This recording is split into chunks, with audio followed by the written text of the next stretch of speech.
On Blueberry Hill, playing next to Birdland at the bandbox, whoever you was there. In New York City, I mean, cold and everything. We had just made Blueberry Hill.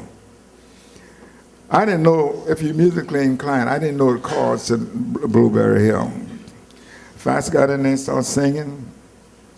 I said, I don't know what's happening. It's the middle of the song, in case you're not musically inclined. I said, well, what I'm gonna do with this thing? So I called the reeds, and I wrote a little in unison. Unison means everybody play the same note. Da da da da da da. Da da da da da da da da da. So Lou called me. Lou was my boss. I worked out of Hollywood, 6425 Hollywood Boulevard for 35 years. Commuted when most people here, it was Mozambique Airport, it was a 10 building. And I was afraid to fly. So what happened, Lou said, you have to fly. Because when I got on the organized train, it was 17 hours late. I didn't get there the day I was supposed to get there the next day. He said, you got it. So what happened?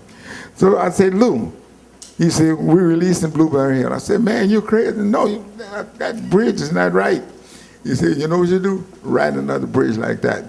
And at that time, you know, we like Cadillacs. Say, go down and buy your best Cadillac you can find. So that was that. So Blueberry Hill, it just went on and on and on and on and on. Just in other words, what I'm trying to say is a lot of times you don't plan something. A couple of those things that just came along, and I went along with the trend, and it happened for me. We had quite a few. I'm Walking was another one. Playing for Pepsi in Philadelphia on Broad and Lombard. You might say, well, how do you remember that? We used to almost stay in all those places all the time. Broad and Lombard in Philadelphia. Peps opened up around from the Showboat. The Showboat is a regular place. You know what I'm talking about.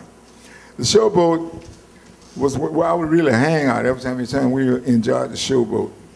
So Peps going to open around high society. Showboat, you know, like, hey, where you at, man? You know, that kind of stuff.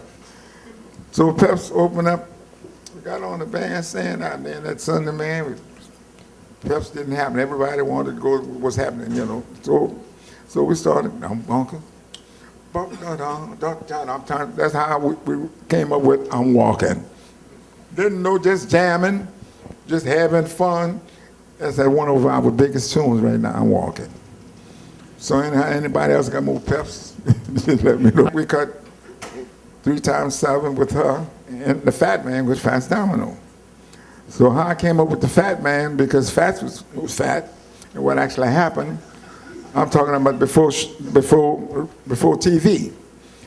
They had a show, the older people here would know what I'm talking about, that was a detective, had this every evening at 4 o'clock, he laughing, you know what I'm talking about.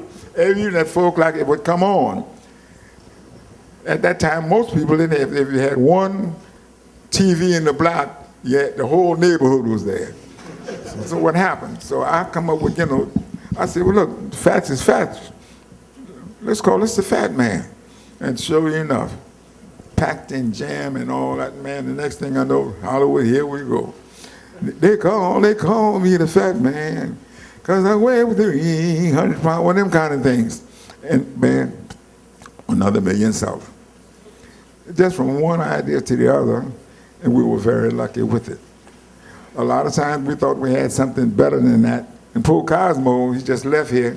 I worried him today, even on a Christmas Eve. I told him, no, we got to go back and do that record again.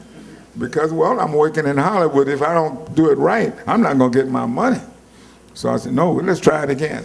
And he always was with me. It was just one of those type of things. Always in my corner, because I was always willing to work.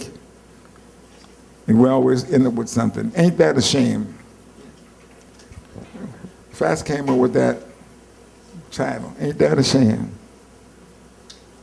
I said, what the hell is this? It ain't but one.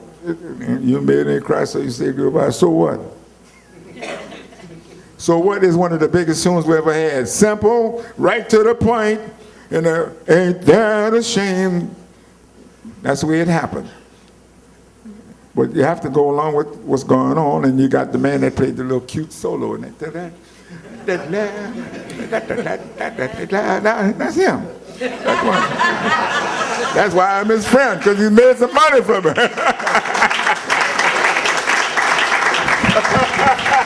I'd like to say this.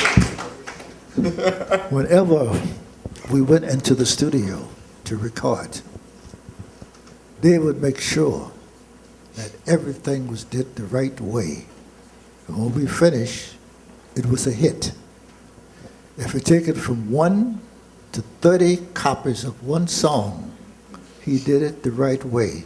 He made sure that the music was correct, and Cosmo was right there with him, with patient. He was a very patient man. But Dave is the genius, and he's a contributor to this world for the goodness that he did in music. Thank you, Herbert.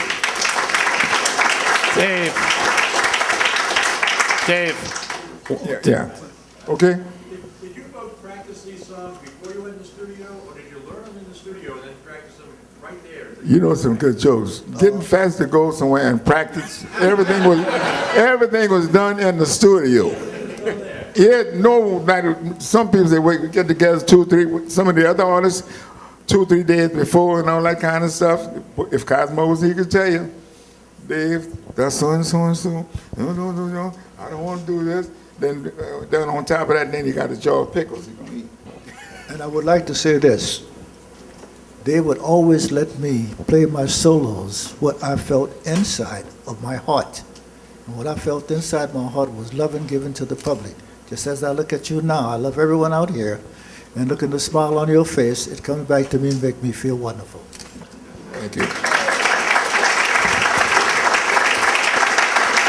But getting back to Franz Domino, I think that we were actually bound to work together because it fell in place. And when I would say something, that I didn't know everything, but I always had a feeling that I knew what he could do and what he couldn't do. And I always wanted so that the people could understand what we were doing. His diction wasn't perfect. Mine wasn't either, but we both from the country, so we used that. I said, I get a little Cajun in there. We actually started Creole. There wasn't no Cajun. Them Cajuns come here from Canada. Now they running those things. They took the Creole thing from us. That's the truth. The Cajuns came to town, but the Creole had it first. It was Creole. I'm from Edgar, Louisiana. That's 40 miles from New Orleans. Well, that's on the river.